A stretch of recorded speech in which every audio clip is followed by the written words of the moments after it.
Layer skin hair and laser clinic లో latest టెక్నాలజీతో laser hair removal, anti ageing and hair fall issues కి advance treatments అన్ని ఇక cost గురించి వరి అవ్వాల్సిన అవసరం లేకుండా అందిస్తున్నారు. ఇంకా మీ కాన్ఫిడెన్స్ ని తిరిగి తెచ్చుకోండి. Get your free consultation now.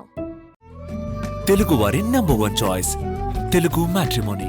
యుద్ధం చేయలేకపోతున్నా, రాజీ చేయండి రోయ్ ట్రంప్ ఆర్తనాదం. ట్రంప్ పైకి మాత్రం భీకరంగా కనపడతా ఉండి లోపల మామూలు భయం కాదు, దడదడలాడిపోతూ ఉంది. ఇక ఇప్పుడు యుద్ధానికి పరిస్థితి ఏంటి, భవిష్యత్తు ఏ విధంగా ఉండబోతుంది, ప్రస్తుతం ఉన్న సమాచారం మేరకు ఏం జరగబోతుంది అనే విషయాలు మీకు వివరిస్తాను. ఎక్కడ స్కిప్ చేయకుండా చూడండి. ఇక ఇరాన్ ఇజ్రాయెల్ వార్ మధ్యలో దూరింది ఎవరు? అమెరికా. సరే, దూరిన తర్వాత మామూలుగా కాదు. ఎందుకు ఈ విషయం అంటే, యాక్చువల్గా ఎక్కడ ప్రపంచ దేశాల్లో ఎక్కడ కూడా యుద్ధం జరగకూడదు, నేను శాంతి కాముకుణ్ణి, సో నాకు నోబెల్ ప్రైజ్ బహుమతి కావాలి, మీరందరూ సపోర్ట్ చేయండి అని చెప్పేసి అన్న వ్యక్తే డైరెక్ట్గా ఇప్పుడు వార్లో దిగాడు. సో ఇరాన్ని చాలా తక్కువ అంచనా వేసి ఇంకేముంది 2 రోజుల్లో ముగిచ్చేస్తాం అనే ధోరణిలో దిగారు. ఇరాన్ దోలు తీర్చేస్తుంది అమెరికాకి. ఏ రకంగా అంటే మామూలుగా కాదు, అసలు ఏమాత్రం కూడా వాళ్ళు తగ్గట్లా. సరే, ఇరాన్ ఎటువంటి దేశం ఏంటి ఇవన్నీ మనం తర్వాత మాట్లాడుకోవచ్చు, కానీ ఇక్కడ విషయానికి వచ్చేసరికి ఇరాన్ ఎక్కడా కూడా తగ్గట్లా. అక్కడ వాళ్ళ ఖమేనీ మరణించిన, ఆర్మీ చీఫ్ మరణించినా కూడా వాళ్ళు ఎక్కడా కూడా తగ్గకుండా విపరీతంగా అటాకుల మీద అటాకులు చేస్తున్నారు. అమెరికాకి ఒక విధంగా ఆర్థికంగా నష్టం చేకూరుస్తున్నా, కానీ అఫ్కోర్స్ అమెరికాకి పెద్దగా పోయేదేమీ లేదు. కాకపోతే ఇప్పుడు జరుగుతున్న పరిణామాలు చూసినట్లయితే నిన్నగాక మొన్న అనుకుంటా ట్రంప్ ఒక డెడ్ లైన్ పెట్టారు. ఎవరికి? ఇరాన్కి. ఏమని? మీకు ఈ డెడ్ లైన్ పెట్టాను కదా, ఈ డెడ్ లైన్ లోపల మీరు వార్ ఆపితే ఆపినట్లు, లేదంటే మాత్రం మీ బ్రిడ్జ్లు కూల్చేస్తాం, అవి ధ్వంసం చేస్తాం, ఇవి ధ్వంసం చేస్తాం. అది డెడ్ లైన్ ఎప్పుడో తెలుసా? రేపు ఉదయం 6 గంటల వరకు. సో ఇది ఒక ఎపిసోడ్. ఇక్కడ వరకు బాగుంది. ఏది? ఆయన బెదిరింపు చర్యలు, వార్నింగులు ఇవన్నీ పాస్ చేశారు. మరి ఇక్కడ యుద్ధం ఆపేయండి, యుద్ధం చేయలేకపోతున్నా ఆపేయండి రోయ్ అని ఆ ఏడుపులు పిడబొబ్బులు ఎక్కడి నుంచి వచ్చినాయి అని అంటే ఇక్కడ అసలు కిట్టుకుంది. మొన్న 2 రోజులు నేను తాత్కాలికంగా కాల్పులు విరమణ చేస్తానని చెప్పేసి అన్నారు. ఆ తదుపరి 10 రోజులు అన్నారు. ఇప్పుడు తాజాగా వస్తున్న సమాచారం ఏంటి అంటే 45 రోజులు మేము తాత్కాలికంగా కాల్పులు విరమణ చేస్తున్నామని చెప్పేసి అన్నారు. సో ఇక్కడ 2 కాంట్రడిక్టరీ స్టేట్మెంట్స్. ఒకటి, వాళ్ళకి వార్నింగ్ ఇచ్చేసి నేను మీకు డెడ్ లైన్ పెడుతున్నానని చెప్పేసి అనేది. ఇక్కడ చూస్తే 45 రోజులు నేను సీజ్ ఫైర్ అని చెప్పేసి అన్నారు. ఎందుకు? ఇక్కడ రాజీ చేయమని చెప్పేసి ఎవరిని కోరుతున్నారంటే బయలుదేరారు పెద్దన్నలో పాకిస్తాన్, ఈజిప్ట్, టర్కీ. సో వీళ్ళ ద్వారా రాజీ చేసే ప్రయత్నాలు, ఇరాన్తో ఎటువంటి ఇబ్బందులు తలెత్తుకోకుండా భవిష్యత్తులో ఇవన్నీ కూడా సద్దుమణిగలాగా ప్రయత్నాలు చేయమని చెప్పేసి వీళ్ళు మధ్యస్థత్వం చేస్తున్నారు. అయితే అసలు వాస్తవంగా వీళ్ళే చేస్తున్నారా, లేకపోతే ట్రంపే రే బాబు మీరే వచ్చి దాన్ని ఏదో సెటిల్ చేయండి అని చెప్పేసి వీళ్ళకి చెప్పి ఈ రకంగా చేస్తున్నారా? ఎందుకు ట్రంప్కి ఆ పరిస్థితి ఎందుకు వచ్చింది అంటే, తన సొంత దేశంలోనే ప్రజల నుంచి వ్యతిరేకత మొదలైంది, విపరీతమైన వ్యతిరేకత. ట్రంప్ ఒంటెద్దు పోకడం వల్లే ఇప్పుడు యుద్ధాలు జరుగుతూ ఉన్నాయి. ఈ నేపథ్యంలో దేశంలో అస్థిరత నెలకొంటుంది. పైగా ఈయన ఈగోకి పోయిన వల్ల అమెరికా సైనికులు అనవసరంగా బలిగా పోతూ ఉన్నారు అని చెప్పేసి ఓ ప్రక్కన ప్రజల్లో నుంచి ఆందోళనలు మొదలయ్యాయి. సో ఇప్పుడు తన ఉనికికే ప్రమాదం. అలాగని ఇప్పుడు వెనక్కి వస్తే ఇరాన్కి భయపడి అమెరికా వెనక్కి వెళ్ళిపోయింది అని చెప్పేసి అంటే ప్రపంచవ్యాప్తంగా ఇక అమెరికా చులకనైపోతుంది. సో ఇటు మింగలేక అటు కక్కలేక ఇటువంటి పరిస్థితుల్లో ట్రంప్ కొట్టుమిట్టాడుతూ ఉన్నారు. అయితే ఇప్పుడు ఈయన 45 రోజులు నేను సీజ్ ఫైర్ అని చెప్పేసి అన్నంత మాత్రాన్ని ఇది ఆగుతుందా అంటే ఇరాన్ దానికి ఒప్పుకోవాలిగా. పైగా ఈ హార్మోజ్ జలసంధిని మీరు ఓపెన్ చేయాలి, అందుకని నేను 45 రోజులు సీజ్ ఫైర్ చేస్తున్నానని చెప్పేసి ఈయన అంటే అక్కడ ఇరాన్ ఏం చెప్తుంది? సో మాకు ఈ 45 రోజులు ఏదో తాత్కాలికంగా విరమణ అనేది కాదు, క్లియర్ కట్గా పర్ఫెక్ట్ సెటిల్మెంట్ జరిగిపోవాలి. అది ఏంటి అని అంటే వాళ్ళపైన పెట్టిన శాంక్షన్స్ తీసేయాలి. అట్ ద సేమ్ టైం భవిష్యత్తులో ఇంకెప్పుడు కూడా ఇరాన్ పైన దాడికి చేస్తామని చెప్పేసి ఎక్కడ అమెరికా రాకూడదు. సో ఇప్పుడు వీళ్ళు ఏంటి, రెజ్యూమ్ చేంజ్ అంటే అక్కడ పరిపాలన మార్చేయాలి, వీళ్ళకి అనుకూలంగా ఉండేవాళ్ళు చేయాలి. ఇప్పుడు ఆల్రెడీ వెనిజులాకి సంబంధించి ఒక అధ్యక్షుడిని తీసుకొచ్చుకున్నారు, అధ్యక్షుడిని అక్కడ నుంచి లిఫ్ట్ చేశారు. సో వెనిజులాని గ్రిప్లో తెచ్చేసుకున్నారు. సో అదే ప్రకారంగా ఇరాన్ కూడా చేసేద్దాం అనుకున్నారు. కానీ ఇరాన్ అంత తేలిగ్గా తల ఉంచిందా? వంచల. దీనికి గల ప్రధాన కారణాలు, ఇక్కడ ఇరాన్ గట్టిగానే ఫైట్ చేస్తూ ఉంది. పైగా ఇరాన్ ఏం చేసింది, ఏదైతే ఈ మిడిల్ ఈస్ట్ కంట్రీస్లో ఉన్నటువంటి దేశాలలో అమెరికా స్థావరాలు ఎక్కడెక్కడైతే ఉన్నాయో వాటిపైన అటాక్ చేసింది ఇరాన్.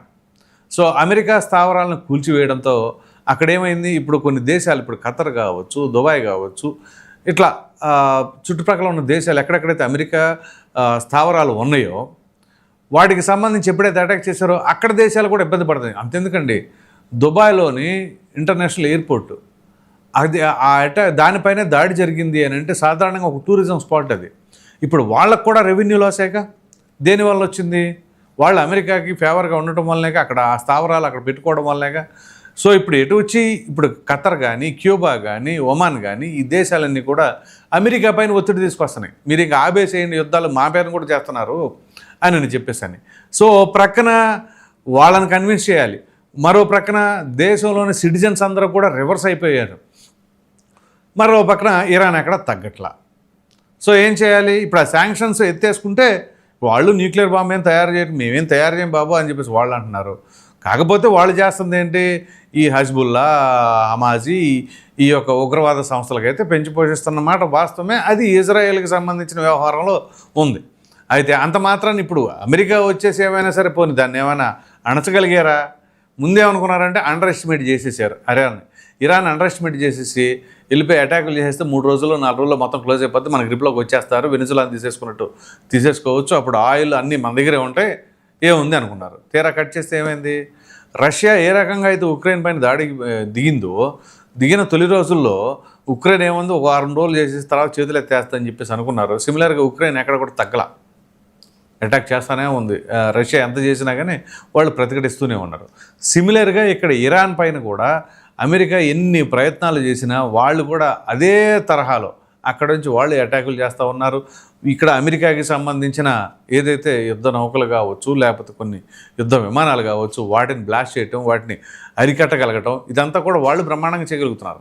సో ఈ నేపథ్యంలో ఇప్పుడు ఈ యుద్ధ వాతావరణానికి ఫుల్ స్టాప్ పెట్టే పరిస్థితి అయితే ఇక్కడ ఈ రకంగా ఇరాన్ కూడా మేము ఏమి చేయమని చెప్పేసి ఇరాన్ ఏం కోరుకుంటుంది, భవిష్యత్తులో ఎక్కడ కూడా ఇటువంటి శాంక్షన్స్ ఉండకూడదు, అట్లాగే మా పైన ఇంక అటాకులు చేయకూడదు అనేది కనుక చేస్తే ఖచ్చితంగా మేము ఇస్తాం, అప్పుడు హార్మోస్ జలసంధి అనేది ఓపెన్ చేస్తామని చెప్పేసాను.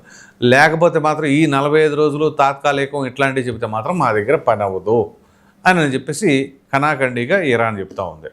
మరి ఈ నేపథ్యంలో ట్రంప్ పరిస్థితి ఏంటి, ఓ ప్రక్కన ఒత్తిడులు, ఒక పక్కన మిడిల్ ఈస్ట్ కంట్రీస్ కావచ్చు, సౌత్ ఈస్టర్న్ కంట్రీస్ కావచ్చు, ఆ దేశాల నుంచి ఈయనకు ఒత్తిడి రావటం, మరో ప్రక్కన స్వదేశంలోనే ఆయన పైన ఆందోళనలు, ఇవన్నీ జరుగుతూ ఉంటే మరి ఇప్పుడు క్రూడ్ ఆయిల్కి సంబంధించింది కానీ ఇవన్నీ కూడా మరి ఎక్కడి నుంచి వస్తాయి ఇక. సో దీనివల్ల ఓ ప్రక్కన ఉంటే రష్యా, ఇంకా గట్టిగా చెప్పవలసి వస్తే ఓ విధంగా ఆ రష్యా దగ్గర కూడా ఆయిల్ కొనుక్కోండి అనే పరిస్థితికి అమెరికా వచ్చేసింది.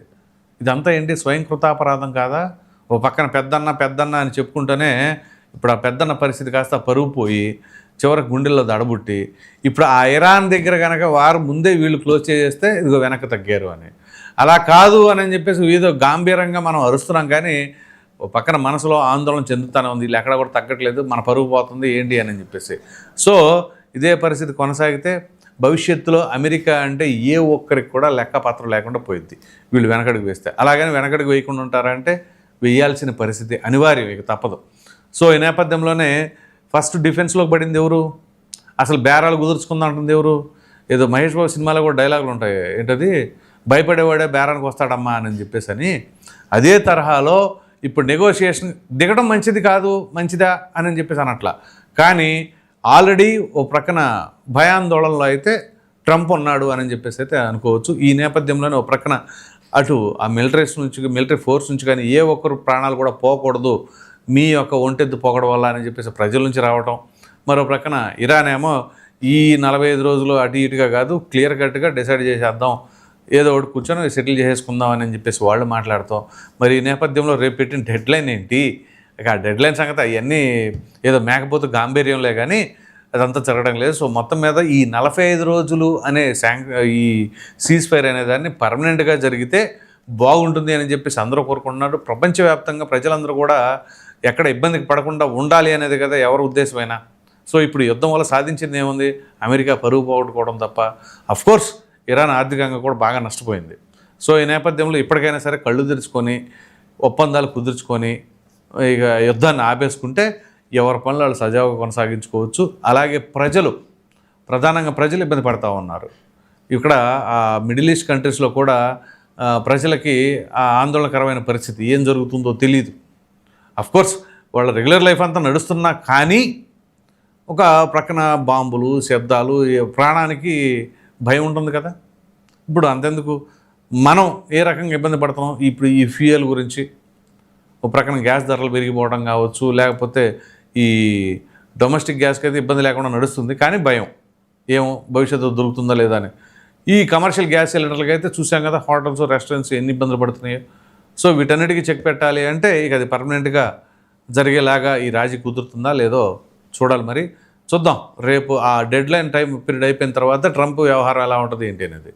సో దీనిపైన మీ అభిప్రాయం ఏంటి అనేది కామెంట్లో తప్పకుండా తెలియచేయండి. Thank you.